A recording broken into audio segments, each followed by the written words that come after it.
Shalom. First and foremost, I want to give all praises, honor, and glory to Yahweh, Bahasham, Yahweh Shai, Bahasham, Rakah Kudash.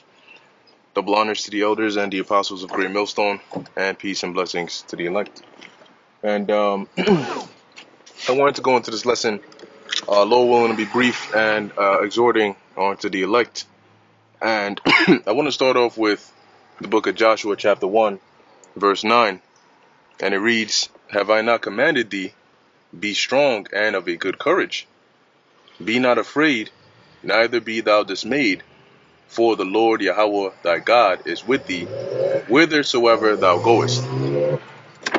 And that's something I wanted to bring out and highlight, okay, because it is going to be very crucial to remember, precepts like that in these times that we're living in.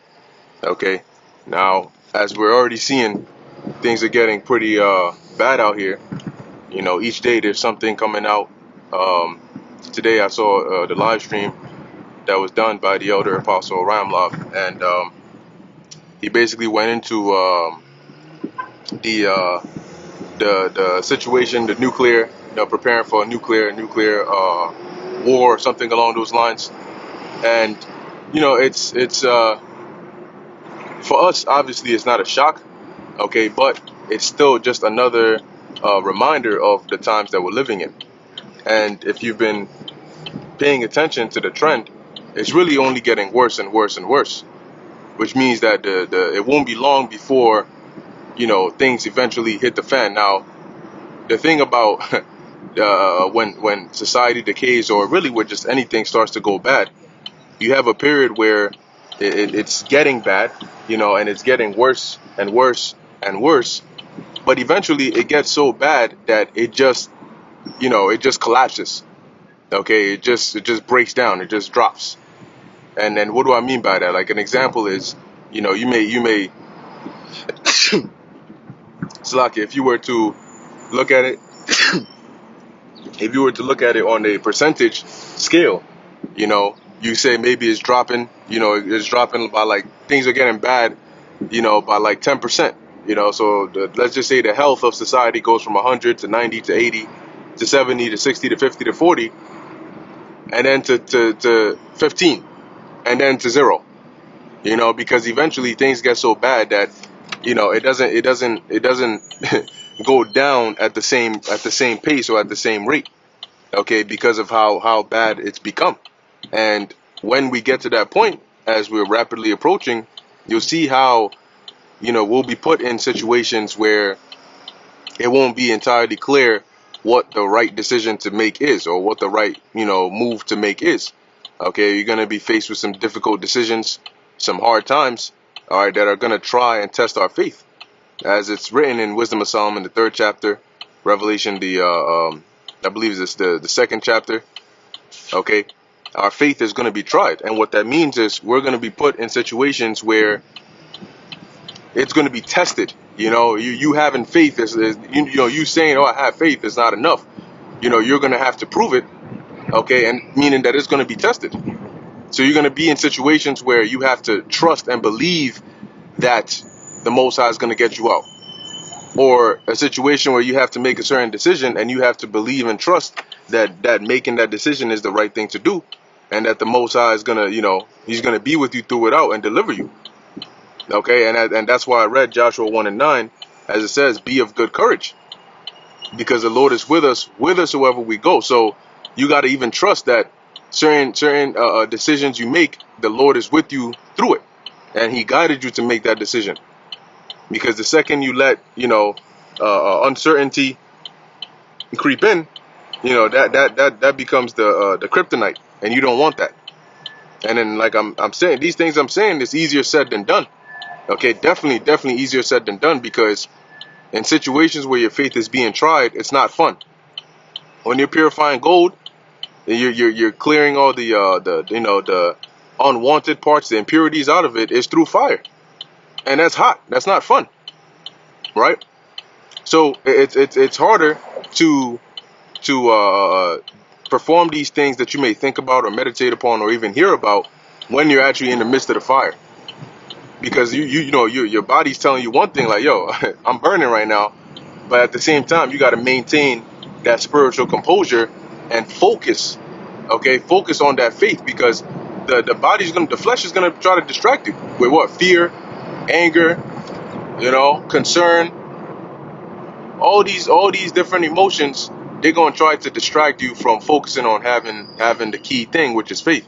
And faith is an all-in-one package. You have that. You don't really need. You don't not really, but you don't need any of the carnal things. Okay, you don't need a gun or a sword, or you don't need any of that. As long as you have faith that the Lord is with you, you're gonna be all right. Okay, and that's the most important part about the times we're coming into, and that is why we always stress you gotta not only read these scriptures, but you have to visualize it. Okay, you have to visualize it. You gotta believe it, and you gotta see it, because the scriptures tell you that where there is no vision, the people perish. All right, it's like, way too loud out here. Yeah, where there is no vision, the people perish. So you gotta be able to read these scriptures. That's why it's important to read, to study, to learn, to grow. Okay, you grow and you reflect back on these things. Romans 15:4, for whatsoever things were written aforetime were written for our learning, that we through patience and hope might have comfort in the scriptures, roughly paraphrasing. So you read these not just to know that it happened, but you got to read it, and it'll help you. You can think back on those things, but also you can think back on things that have occurred in your life. And that's the key part right there. When you read about the scriptures about the men of old, our forefathers and foreparents, the ones that are recorded for having faith and being delivered, they had that connection with the Most High. They believed in the Most High. Okay, they didn't just believe in the Lord through the words of others, but also through experiences that they had, which is very important. It's very important for you to be able to build that connection with Yahweh Ba'Shem Yahweh Shai, respectful familiarity. And what I mean is, be familiar with how the Lord deals in general, but also how the Lord deals with you. Okay, because that's going to be very important. If you only know the Lord through brothers, or know the Lord through others, that's not going to help you when you're by yourself. If you don't know how to pray, you don't know how to ask the Lord, communicate with the Lord, because you're always around brothers, and you think that it's just about being you go to camp or whatever the case is, and as long as you're in the company of prophets, you're all right. That's just one part of it.